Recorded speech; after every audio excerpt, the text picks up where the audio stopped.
Hello, this is Pippa Steele again. This is just a short video to introduce some of the themes that we hope you might take away from our teaching materials and some of the ideas that might be included in discussion, whether in the classroom or at home. Writing in the ancient world is in essence a historical topic, so this can be used to supplement history teaching in all sorts of interesting ways. One that we're particularly interested in is looking at cultural history. You could use a map to show where different writing systems were in use in the ancient world. Don't forget that these teaching resources are supposed to be adaptable. So if you happen to be teaching a class on Mesopotamia or Egypt, then you could just use particular parts of the teaching packages to support what you're doing. Learning about different writing systems can also be a helpful support to developing literacy, especially at an age when children are still developing their own reading and writing skills. One interesting topic to raise is how ancient writing compares with modern writing. This is a good thing to talk about in the classroom. What are the similarities and what are the differences?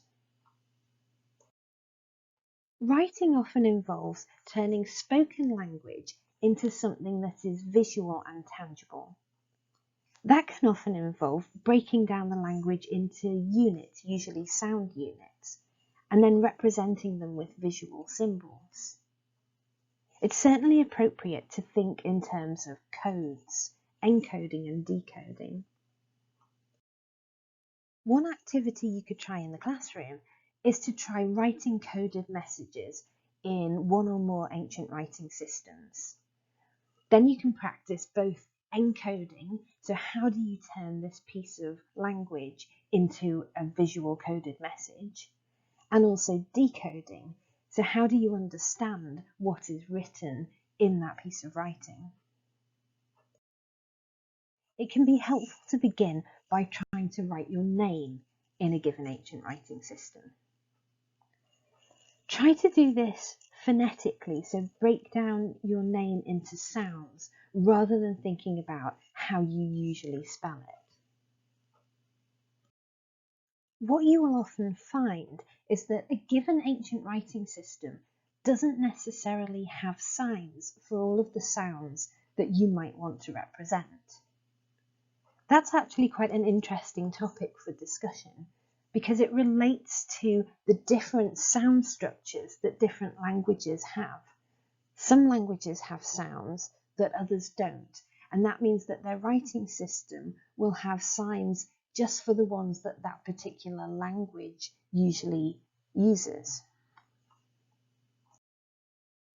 This brings us to another important issue, which actually is at the heart of what we work on at the Cruise Project, namely cultural contact, which often involves both multiculturalism and multilingualism. When people in the ancient world met each other, if they spoke different languages, they would often face some of the issues I was just talking about.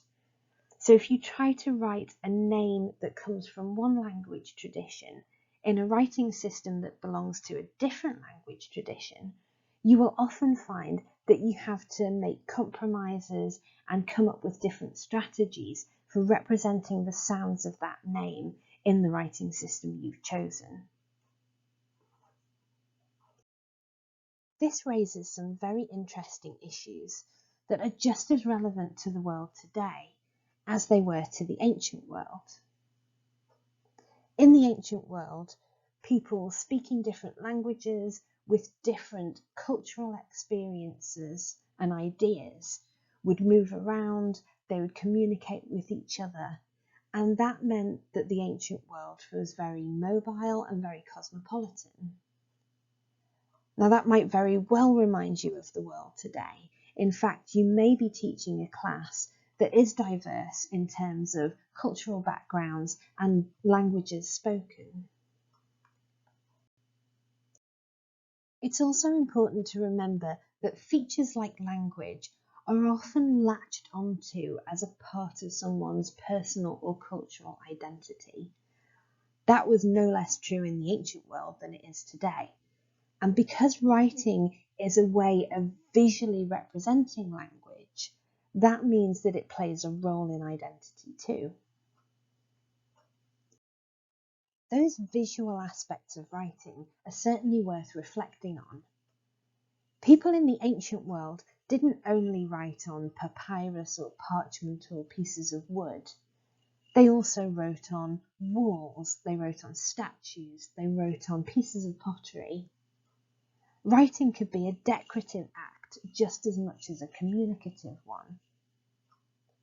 It's not so different from the modern world, where you're surely used to seeing writing in lots of different contexts and on lots of different objects and buildings as you go about your daily life. This is definitely something that you can exploit in the classroom, because trying to write in ancient writing systems can be a fun and artistic activity. You don't even need anything fancy to do it.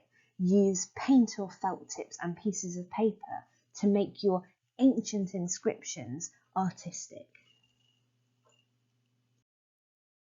You might also want to try playing with some clay, especially for writing systems that were usually written on clay in the ancient world.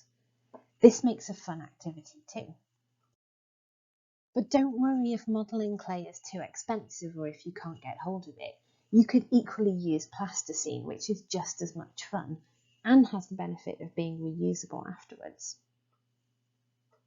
We have a separate video that shows you how to do a clay play session if that's something that you want to incorporate.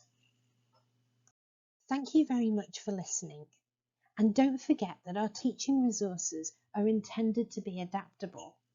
So please do use whichever parts of them you want in whatever way you want, and you might even want to adapt them to different age groups. If you do use them in different ways, we would love to hear more.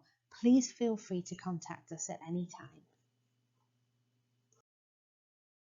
We very much hope that you will enjoy using the teaching materials and that they will raise lots of interesting discussion and lots of fun activities in the classroom.